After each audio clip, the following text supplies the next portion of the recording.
Hi, I'm today going to demonstrate, well, not demonstrate it, but I'm practicing putting up my tent as quickly as possible right now here in Michigan. It's warmer, but it's still a chilly 31, 32 degrees, and I'm sure I'm going to be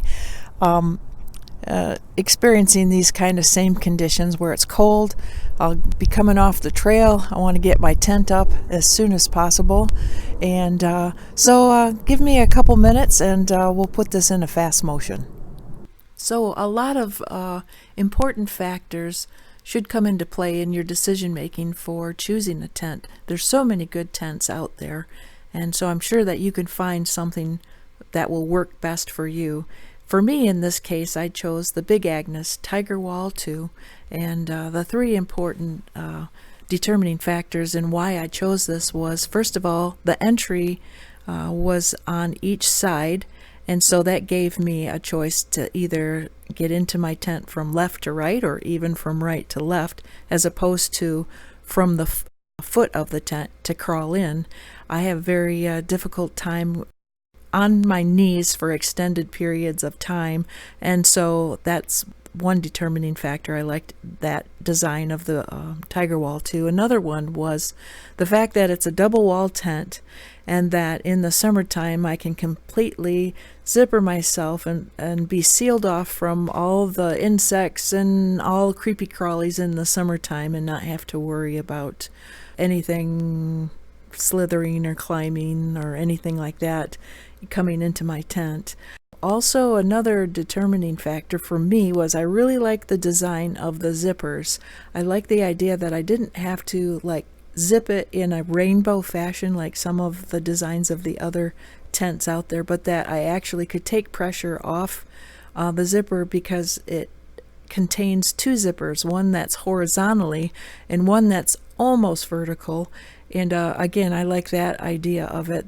The Tiger Wall 2 is scary light to me. I've never used these kind of tents ever before in my life, and so I know that I will have to take great care of these tents in order for them to last the duration of my trip.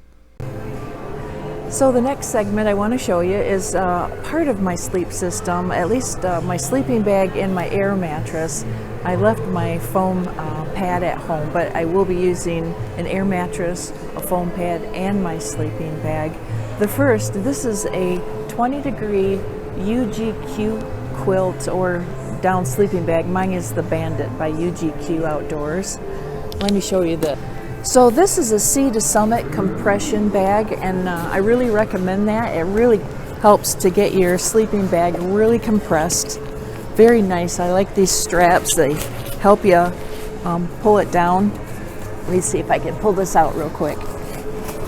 So this is my UGQ Bandit, and I'm going to post some of the specs, because what's so nice about these cottage companies is that you can custom order according to your specific needs. Now, I am a cold sleeper, and so I was able to specifically order extra fill in my foot box, and that's a really nice feature, that your sleeping bag doesn't have to be one size fits all.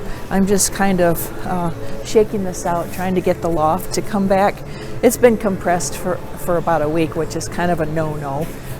Usually it shouldn't stay in a state of compression when you're not using it. You need to hang these things up just to keep even distribution of feathers. So this is my sleeping bag, and I really like it so much. If I don't want it to be snapped, which I have the snaps right here, I can unsnap it.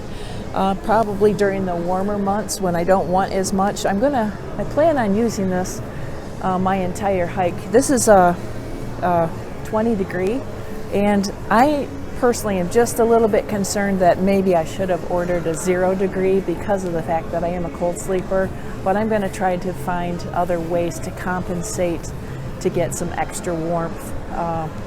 My sleeping gear system, the clothes that I chose to sleep in, and I'm hoping that will help boost the R factor, or the R value rather, as well. And also with the air mattress and the foam pad, I don't have my foam pad like I said, that will help keep me warm on my bottom layer.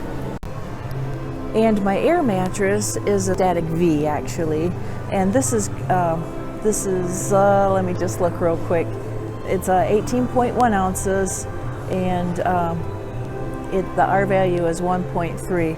And what I liked about this, I tried so many different mattresses or air pads this summer, I felt like Goldilocks, trying to figure out which pad was going to work for me or which air mattress.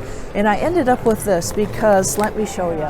I blew this up and I just wanted to show you the V chambers. And this is slightly different than some of your other air mattresses. Why I chose this was because my weight distribution, I didn't feel like I was on a rocking boat every time I would turn from side to side, since I'm a side sleeper.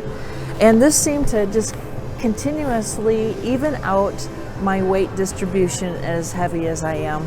And that was a determining factor in my choice for this mattress. So now I just wanted to ask this guy back here. It's the closest I'm going to get to a bear, I guarantee that. We were joking earlier as far as practicing being around bears, and so I'm practicing being around him. And even him being stuffed, just looking at his magnificent paws and what he's capable of, just gives me a lot of respect. So my last choice of my big three is my backpack made by Z-Packs. It's the Arc Haul Zip 64-liter backpack.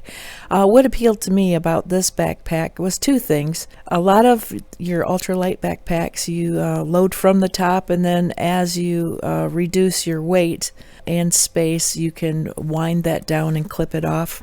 But I like this one because you can also load your backpack from the top or the side. As you can see in the picture, I liked how much space I had available. And I was one of those people who had the old JanSports external frames where you had that same kind of zip feature. So I'm a little sentimental, but this appealed to me, and this has worked wonderfully for me on my past 3 shakedown hikes up at the Pictured Rocks Trail up on Lake Superior in northern Upper Peninsula of Michigan.